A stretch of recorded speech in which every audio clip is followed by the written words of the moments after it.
ইতিহাসের দিকে তাকালে দেখা যায় কিছু কিছু বছর আসে যা শুধু ক্যালেন্ডারের পাতাই পাল্টায় না, অর্থনীতির পুরো গতিপথটাই বদলে দেয়। ২০২৫ সালের শেষ দিকটা কিন্তু ঠিক সেরকমই একটা ইঙ্গিত দিয়ে গেছে। এখন প্রশ্নটা হলো ২০২৬ সাল কি সেরকমই একটা বছর হতে চলেছে? চলুন একটু গভীরে গিয়ে ব্যাপারটা বোঝার চেষ্টা করি। দেখুন, ডিসেম্বর ২০২৫-এ মার্কেটে একটা অদ্ভুত জিনিস ঘটল। একদিকে অপরিশোধিত তেল মানে ক্রুড অয়েলের দাম পড়ছে তো পড়ছেই, কিন্তু ঠিক তার উল্টো দিকে শিল্পে ব্যবহৃত ধাতুগুলোর বাজারে যেন আগুন লেগে গেছে। তামা আর রূপোর মতো মেটালগুলোর দাম এমন জায়গায় পৌঁছল যা আগে কেউ ভাবেনি। তো এটা দেখে স্বাভাবিকভাবেই মনে হতে পারে যে এটা কি শুধুই একটা বাবল, মানে দাম বাড়ছে আবার হয়তো কমে যাবে, কিন্তু সত্যিটা তার থেকেও অনেক বেশি গভীর। দেখুন, এটাকে ঠিক বাবল বলা চলে না, বরং এটা একটা আতঙ্ক। আর আতঙ্কটা এই কারণে যে আমাদের অর্থনীতির একেবারে মূল ভিত্তিটাই, মানে চালিকা শক্তিটাই পাল্টে যাচ্ছে। ব্যাপারটা তাহলে কি দাঁড়াচ্ছে? সহজ কথায়, এতদিন আমাদের অর্থনীতির ইঞ্জিনটা চলত তেল বা গ্যাসের মতো জ্বালানির উপর ভর করে, কিন্তু এখন সেই জায়গাটা নিচ্ছে তামা, রূপো, লিথিয়ামের মতো উপাদান বা মেটেরিয়ালস। ভবিষ্যতের আসল খেলাটা কিন্তু এখানেই শুরু। আর এই বিরাট পরিবর্তনের সবচেয়ে বড় সরকারি সিলমোহরটা এলো খোদ মার্কিন যুক্তরাষ্ট্রের কাছ থেকে। নভেম্বর ২০২৫-এ ইউএস জিওলজিক্যাল সার্ভে মানে ইউএসজিএস এমন একটা কাজ করল যা আগে কখনো হয়নি। তারা তামা, রূপো আর ইউরেনিয়ামের মতো খুব পরিচিত ধাতুগুলোকে ক্রিটিক্যাল মিনারেলস বা গুরুত্বপূর্ণ খনিজের তালিকায় ঢুকিয়ে দিল। এর মানেটা খুব পরিষ্কার। এখন থেকে এগুলোর অভাব হওয়া মানে সেটা সরাসরি জাতীয় নিরাপত্তার জন্য হুমকি। কিন্তু প্রশ্ন হল, হঠাৎ করে এই ধাতুগুলোর চাহিদা এত কেন বেড়ে গেল? এর পেছনে আসলে কাজ করছে দুটো অসম্ভব বড় প্রযুক্তিগত বিপ্লব। একটা হলো আর্টিফিশিয়াল ইন্টেলিজেন্স বা এআই, আর অন্যটা গ্রিন এনার্জি বা সবুজ শক্তি।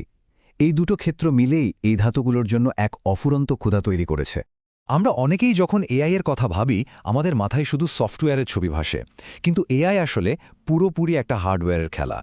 চ্যাট জিপিটি বা জেমিনির মতো সিস্টেমগুলো চলে বিশাল বিশাল সব ডেটা সেন্টারে। এবার ভাবুন, একটা সাধারণ ডেটা সেন্টারে যেখানে প্রায় ১৫,০০০ টন তামা লাগে, সেখানে একটা নতুন এআই হাইপার স্কেল সেন্টারের দরকার হতে পারে প্রায় ৫০,০০০ টন পর্যন্ত তামা। এর কারণ মূলত দুটো।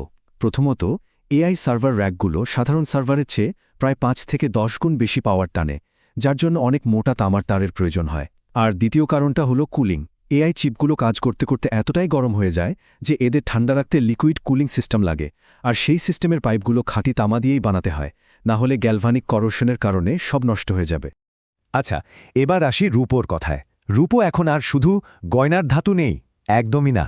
সবুজ শক্তির বিপ্লব, বিশেষ করে সোলার প্যানেল, এখন রূপোর সবচেয়ে বড় গ্রাহক হয়ে উঠেছে। মাত্র ১ দশক আগেও সোলার ইন্ডাস্ট্রি সারা বিশ্বের মোট রূপোর প্রায় ১১% ব্যবহার করত, আর আজ সেই সংখ্যাটা লাফিয়ে প্রায় ২৯% এসে দাঁড়িয়েছে। রূপোর ক্ষেত্রে সবচেয়ে জরুরি যে বিষয়টা মনে রাখতে হবে সেটা হলো এটি একটি কনজিউমেবল মেটাল বা ব্যবহারযোগ্য ধাতু। এর মানে কি? মানে সোনা যেমন আমরা গয়না বা বারে জমিয়ে রাখি, বছরের পর বছর ধরে রিসাইকেল করি, রূপোর ক্ষেত্রে সেটা হয় না। রূপো যখন কোনো সোলার প্যানেল, চিপ বা মিসাইলে ব্যবহার করা হয়, তখন তা একরকমভাবে নষ্ট হয়ে যায়। ওটা আর সাপ্লাই চেনে ফিরে আসে না। তাহলে একদিকে চাহিদা বাড়ছে তো বাড়ছেই, কিন্তু সাপ্লাই বা যোগানের কি অবস্থা? এখানেই সংকটের দ্বিতীয় দিকটা শুরু হচ্ছে। প্রশ্নটা হলো, আমরা চাইলেই আরও বেশি করে খনি থেকে ধাতু তুলে এই চাহিদাটা মেটাতে পারছি না কেন? এই একটা সংখ্যাই বোধহয় পুরো সাপ্লাইয়ের সংকটটা ব্যাখ্যা করে দেওয়ার জন্য যথেষ্ট। ২৯ বছর। হ্যাঁ, ঠিকই শুনছেন। মার্কিন যুক্তরাষ্ট্রে একটা নতুন খনি আবিষ্কার করার পর সেখান থেকে প্রোডাকশন শুরু করতে গড়ে ২৯ বছর সময় লেগে যায়। একবার ভাবুন ব্যাপারটা। আর এটা কিন্তু শুধু আমেরিকার সমস্যা নয়, এটা একটা গ্লোবাল রিয়ালিটি।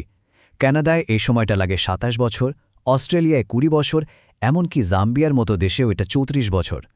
এর মানে হলো, আজ যদি আমরা নতুন কোনো বিরাট তামার ভাণ্ডার খুঁজেও পাই, সেটা মার্কেটে আস্তে আস্তে ২০৫০ সাল পেরিয়ে যাবে। নতুন সাপ্লাই আসতে এত দেরি হওয়ার ফল কি হচ্ছে?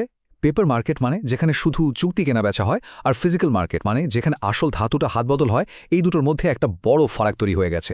যেমন সাংহাইয়ের বাজারে ফ্যাক্টরিগুলোকে প্রতি টন তামার জন্য $২৭০ পর্যন্ত বেশি দিতে হচ্ছিল, কারণ তাদের তো কাগজের চুক্তি দিয়ে চলবে না, তাদের হাতে আসল ধাতুটা চাই। এই দীর্ঘমেয়াদী সাপ্লাই সংকটের সাথে যোগ হয়েছে বর্তমানের সমস্যা। বড় বড় খনিগুলো এখন একের পর এক সমস্যায় জর্জরিত। ইন্দোনেশিয়ার গ্র্যাসবার্গ খনি যা কিনা বিশ্বের দ্বিতীয় বৃহত্তম দুর্ঘটনার জন্য বন্ধ। পানামার কোবরে খনি রাজনৈতিক বিক্ষোভের কারণে বন্ধ হয়ে গেছে। আর আমেরিকার সবচেয়ে বড় খনিটিতে ভালো মানের আকরিকই প্রায় শেষ হয়ে এসেছে। তাহলে পরিস্থিতিটা কি দাঁড়ালো? একদিকে চাহিদা আকাশছোঁয়া, অন্যদিকে যোগান আটকে আছে। আর এর সাথে এখন যোগ হয়েছে তৃতীয় এবং সম্ভবত সবচেয়ে বিস্ফোরক উপাদানটা, জিওপলিটিক্স বা ভূরাজনীতি। আমরা এখন এমন এক যুগে ঢুকে পড়েছি যেখানে দেশগুলো তাদের প্রাকৃতিক সম্পদকে রীতিমতো অস্ত্র হিসেবে ব্যবহার করছে। এর একটা খুব বড় উদাহরণ হল ভারতের নতুন শান্তি বিল। এই বিলের মাধ্যমে ভারত তাদের নিউক্লিয়ার পাওয়ার জেনারেশন 10 গুণেরও বেশি বাড়ানোর লক্ষ্য নিয়েছে। ভাবুন তো, শুধু এই একটা পদক্ষেপই বিশ্বজুড়ে ইউরেনিয়ামের চাহিদার বাজারে কি অংশম একটা আলোড়ন তৈরি করতে পারে। আর এই পুরো সাপ্লাই চেইনের খেলাটায় কিংমেকারকে? উত্তরটা হলো চীন। তারা হয়তো সব খনিজ নিজেদের দেশ থেকে তোলে না, কিন্তু তারা এগুলোকে পরিশোধন করে। মানে খনি থেকে তোলা কাঁচা পাথরকে ব্যবহারযোগ্য ধাতুতে পরিণত করার যে প্রক্রিয়া, তার প্রায় 70% চীনে হয়। এটাই তাদের আসল শক্তি। আর চীন কিন্তু তাদের এই ক্ষমতাটা ব্যবহার করতে শুরুও করে দিয়েছে। 2026 সালের শুরু থেকেই তারা রূপোর রপ্তানির উপর নিয়ন্ত্রণ বসিয়েছে। মানে এখন থেকে তারাই ঠিক করবে কে রূপো পাবে আর কে পাবে না। কাল যদি তারা তামা বা অন্য কোনো ব্যাটারির ধাতুর ক্ষেত্রেও একই কাজ করে, তাহলে পশ্চিমা বিশ্বের সবুজ শক্তি আর এআই বিপ্লব কিন্তু এক রাতের মধ্যে থমকে যেতে পারে। তাহলে এই জটিল পরিস্থিতিতে দাঁড়িয়ে ভবিষ্যৎটা কি? ইতিহাস আমাদের এটাই শিখিয়েছে যে যখনই কোনো জিনিসের দাম খুব বেড়ে যায় বা যোগান কমে যায়, তখনই ইনোভেশন বা উদ্ভাবনের দরজা খুলে যায়। চলুন দেখি প্রযুক্তি কিভাবে এই সংকটের সাথে পাল্লা দিচ্ছে। যেমন ধরুন, লিথিয়ামের দাম আর ভূ রাজনৈতিক ঝুঁকি যখন বাড়ছে, তখন বিজ্ঞানীরা এক নতুন বিকল্প নিয়ে হাজির হয়েছেন, সোডিয়াম আয়ন ব্যাটারি। সোডিয়াম অনেক বেশি সহজলভ্য, দীর্ঘমেয়াদে প্রায় 20% সস্তা, আর সবচেয়ে বড় কথা, এতে আগুন লাগার ঝুঁকিও কিন্তু অনেক কম। একই রকম ঘটনা কিন্তু তামার ক্ষেত্রেও ঘটছে। দাম আকাশছোঁয়া হওয়ার ফলে ইঞ্জিনিয়াররা এয়ার কন্ডিশনার এবং কিছু হাই পারফরম্যান্স মোটরে তামার বদলে অ্যালুমিনিয়াম ব্যবহার করার উপায় বের করে ফেলেছেন। কারণ অ্যালুমিনিয়াম প্রায় 3.5 গুণ সস্তা। তাহলে 2026 সাল এবং তার পরের দিনগুলোর জন্য মূল কথাগুলো কি? প্রথমত, সস্তা সম্পদের যুগ শেষ হয়ে গেছে। দ্বিতীয়ত, চাহিদা আর যোগানের মধ্যে যে বিরাট একটা ঘাটতি তৈরি হয়েছে তা সহজে মিটছে না। তৃতীয়ত, ভূ রাজনীতি এখন বিশ্ব অর্থনীতির ড্রাইভিং সিটে। তবে ভালো খবর হলো, এই সংকটই আবার নতুন নতুন উদ্ভাবনকে জোরদার করছে। সবশেষে একটা বড় প্রশ্ন কিন্তু ঠেকেই যাচ্ছে। যেহেতু তামা, রূপো, লিথিয়ামের মতো উপাদানগুলোই এখনকার দিনের নতুন তেল হয়ে উঠেছে, আমাদের ভবিষ্যৎ কি এই সম্পদ নিয়ে সংঘাতের পথে এগোবে, নাকি উদ্ভাবনের মাধ্যমে আমরা এক নতুন সমাধানের পথ খুঁজে নেব? এর উত্তরটা বোধহয় সময় বলে দেবে।